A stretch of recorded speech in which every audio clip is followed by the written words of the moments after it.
Hi, I'm Ron Paulk. So I'm working on an idea for the cabinets for the smart woodshop, trying to make them a little bit smarter. Tell me what you think. Oh, before I do that, remember, if you want any of my plans, you can click on the link embedded in the description of this video down below. Remember, the awesome rolling toolbox plans are there now, ready for you to purchase and download, as well as the other plans.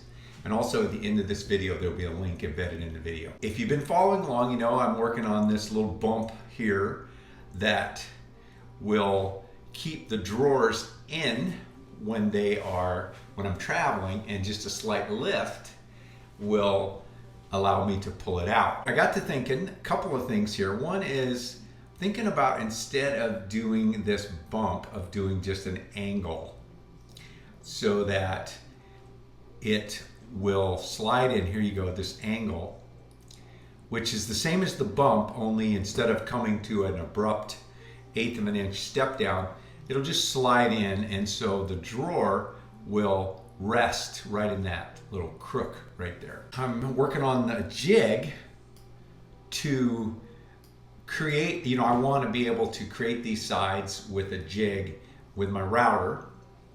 And with my router, as I've mentioned many times, I don't use the flush or the routers with the bearing on them. I use a standard upcut spiral solid carbide bit, and then I use a guide bolted in the router, and so I have to do an offset of about a 16th of an inch on each side. So that means this opening in this jig has to be 1/8 of an inch wider. I haven't worked out the bugs yet on the setting it up so that I can march it up, other than I did 2 so I can line up 1, but I can't really flush it because it has to be offset by a 16th. So I'll work on that. Again, I'm just starting on this. This area here would be to do the offset on the bottom, so I'd flush it with the bottom of these sides before the dados are cut, and I can do the first one and then line up the second one. And then these little areas on the bottom, because all of my cabinets, being smart, the sides are all the same width, and all the spacing is exactly the same, whether they're the shortest, the middle, or the tall. I'm calling it short, standard, tall, because there's more standards than anything else. So they all start from the same and they all end the same. The problem that I was running into is that to do this angle that I need, the angle on the right side and the left side is opposite. And so I really have to make 2 jigs, because I've played around with, could I flip it? Well, I could flip it and go the other way, but then I can't have a stop on the bottom. And you can see this runs long, and this stop would actually be cut out the first time I use the router. It would cut it out because it would just run past, so that I've got a clean straight cut on the ends of both sides. So I got to thinking, really what this is a wedge.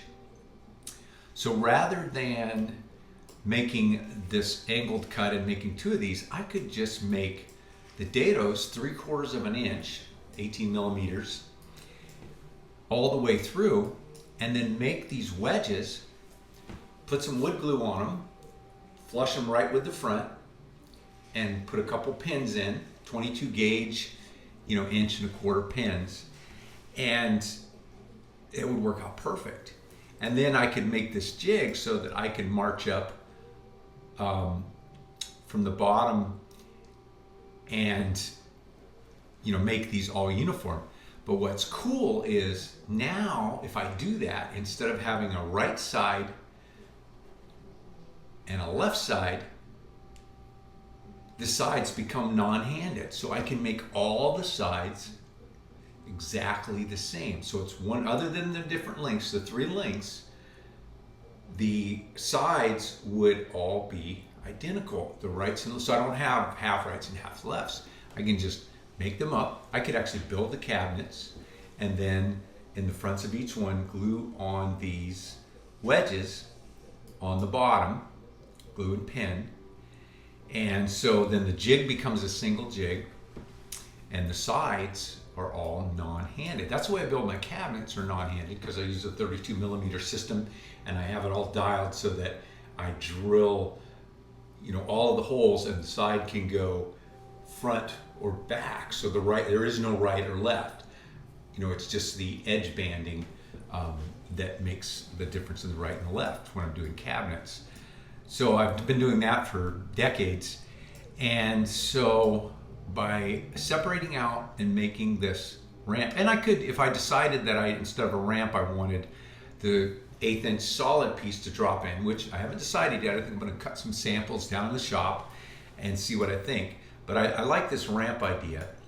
But separating it out, whether it's a ramp or just a bump, I can put it on with glue and a couple pins and have the manufacturing to be a lot simpler. Once I dial in this jig, I'm going to be able to just march these things up and just lay it. It isn't going to matter if the sides are the short, the standard, or the tall, right or left. I just make them all exactly, the same, and then build the cabinets out and put these, put in the bump or the wedge, and there you go.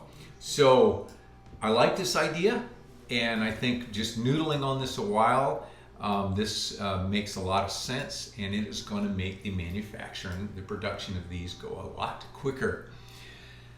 If you've got any ideas on this, I like, the two. And the reason for the two is I can line up one and the next one would go, and then I could take this one and put it on the next one and line it up. But again, I have this 1/16 of an inch where the jig is going to be that 1/8 of an inch wider. And so coming up with a stop, the front and back stop to line it up, not a problem. All I'm going to be doing is straightening this out so it's a 3/4 inch dado all the way through. And other than the first one, I'd cut them all with the second one by using the first one, lining it up with the second one. But I'm not sure exactly what I'm going to do to line this up. Now I could make a little stop that would go inside on this side that would have that 1/16 inch lip, and I could put it on, but that would mess up this first cut because I'd have to have it removable. Just a first thought. I know something's going to come to me. So I'm going to work on this a little bit more and let you know what I come up with. But I'm pretty excited about the cabinets now having a way to be non-handed. Let me know what you think, and thanks for taking the time to watch. Have a great day.